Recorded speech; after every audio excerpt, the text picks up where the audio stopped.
So over here we have ED, the diameter of a circle, with O as the center. ED is extended to C. C is a tangent to circle at B over there, so that's tangent point. AO intersects B at F, and then we have some parallel lines in BD and AO. Right over there. Nicely done. And then angle E1 is equal to X. Cool. They've given us a parameter to work with.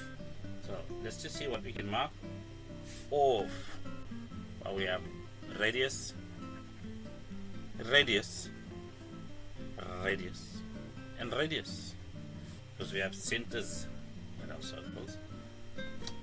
Then, very importantly, because we've been given a diameter, well, angle DBE, the Department of Basic Education, is going to equal 90 degrees. Well, it's a right angle, doesn't mean it's a right methodology always.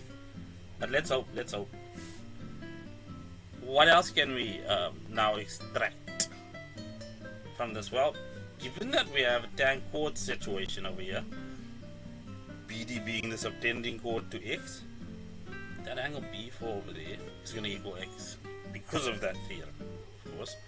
And then what we have is a situation where we have the angle at the circumference. So if we look for the angle at center, that'll be 2x right over there.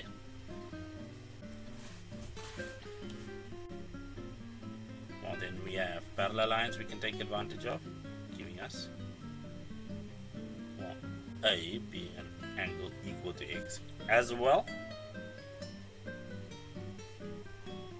And then from there, let's see.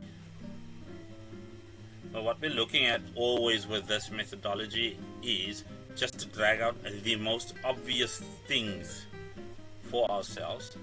So with that spirit in mind, we'll leave it be and go to the actual questions.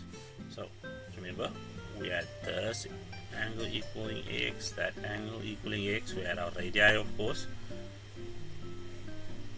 which were, okay, let's just get our radii back. Radii, be green. Wow. That is the most orange green I've ever seen.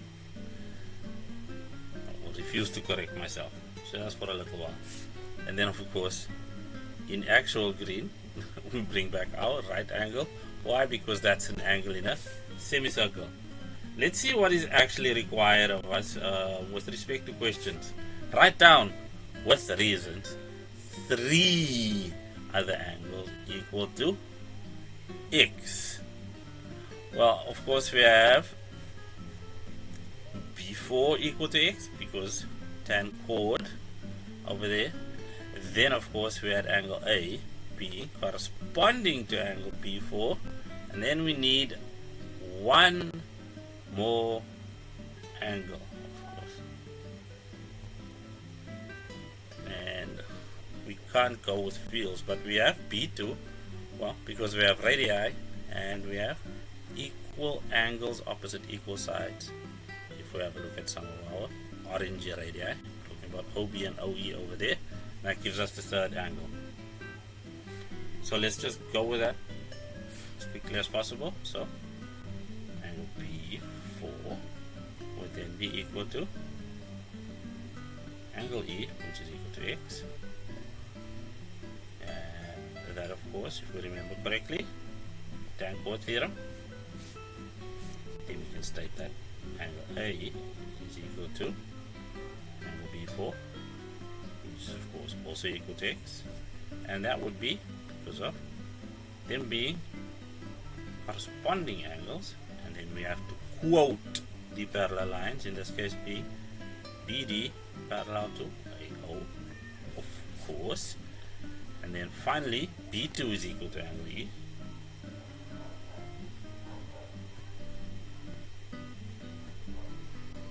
And that's just equal angles opposite equal radii in this case. That of course is also equal to x.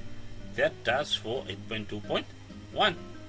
With 8.2.2 they want, with reasons of course, or justified, angle CBE in terms of x. Let's look at CBE.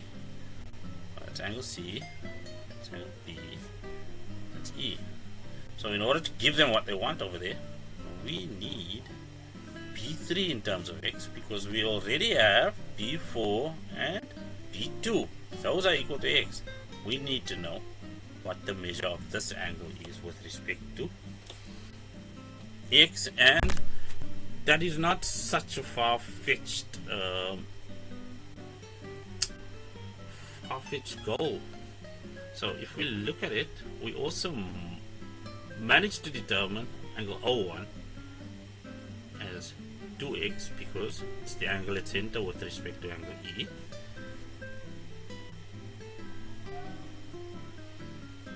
And then based on that, of course, D1 and B3 become obvious, because they are both just going to be 180 degrees minus 2x divided by 2, which means D1 will be 90 degrees minus x, and B3 will be 90 degrees minus x. So let's just go ahead and show algebraically how that solution evolves itself with the correct application of logic.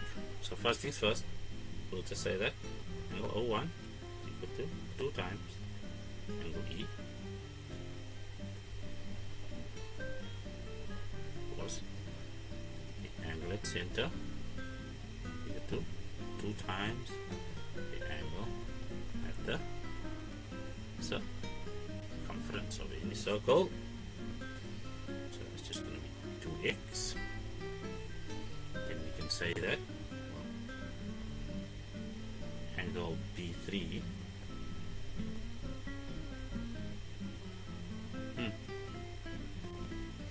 is equal to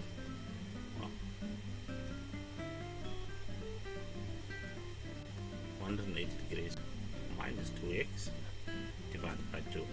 Let's get our reasoning correct. Well, that's going to be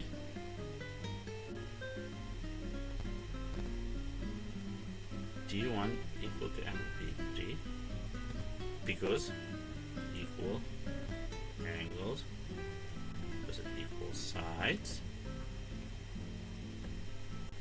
and angles in a triangle. So that just gives us 90 degrees minus x.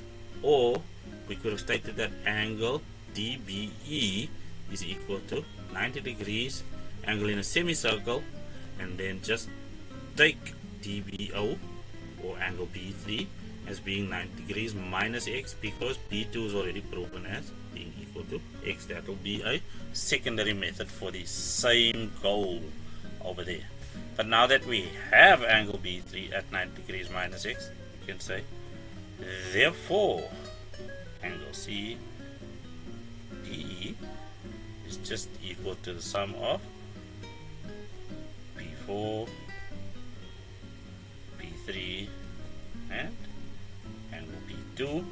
That's obvious, so that's going to be x plus 90 degrees minus x plus x, of course. As we can see, that equals to 0. So angle CBE is equal to 90 degrees plus x. And that is as simple as that can be presented for now.